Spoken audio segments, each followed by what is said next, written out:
पूरे भारत द्वादश ज्योतिर्लिंग में ओंकारेश्वर ही ऐसा ज्योतिर्लिंग है जिसके दर्शन के पश्चात कोई महानदी का दर्शन होता है, जिसके तट को छूकर कोई महानदी बह रही है। आप काशी जाएंगे गंगा जी दूर है, आप उज्जैन जाएंगे क्षिप्रा जी दूर है, आप सोमनाथ जाएंगे समुद्र है, लेकिन ओंकारेश्वर ही ऐसा ज्योतिर्लिंग है जिसके दर्शन के पश्चात कोई महानदी का दर्शन होता है। वो महानदी है रुद्रदेहाय विद्महे मैं कलकन्याज धीमहि तन्नो नर्मदा प्रचोदयात्। भगवान शंकर की देह से पसीने के बूंद से निकली है माँ नर्मदा। भारतवर्ष में जितनी नदियां हैं सब उत्तर दक्षिण दक्षिण उत्तर की ओर बहती है, लेकिन माँ नर्मदा उदय से अस्सी की ओर बहती है, पूर्व से पश्चिम की ओर बहती है।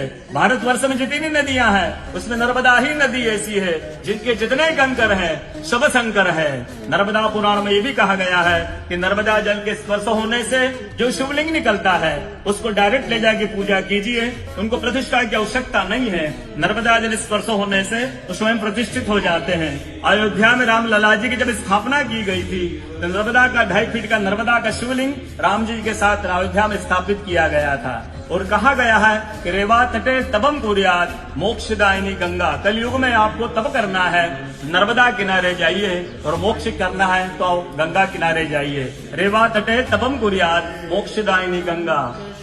तो नर्मदा किनारे एक संत का, तपस्या संत का अनुभव बताता हूँ जो वर्षों से नर्मदा किनारे रहे। जब वो देखते हैं सुबह 3 से 4 बजे ब्रह्म मुहूर्त में एक कोई माई आती है, नर्मदा स्नान करके लौट जाती है। संतों को जिज्ञासा हुई कि मैं वर्षों से इस माँ को देख रहा हूँ, नर्मदा स्नान करके लौट जाती है। संत ने कहा कि कल मैं माँ से पूछूंगा, स्नान करके लौटेगी। वो माई सुबह 3 से 4 बजे ब्रह्म मुहूर्त में स्नान करके लौट रही थी। संत ने देखा माँ स्नान करके लौट रही है। संत दौड़ते गए, माँ को साष्टांग दंडवत प्रणाम करके पूछा है माँ मैं वर्षों से आपको देख रहा हूँ, अब नर्मदा स्नान करके लौट जाती है, माँ अपना परिचय दीजिए। तो माँ अपना परिचय देती है, मैं गंगा हूँ, कलयुग में शुद्धिकरण के लिए नर्मदा स्नान करने के लिए आती हूँ।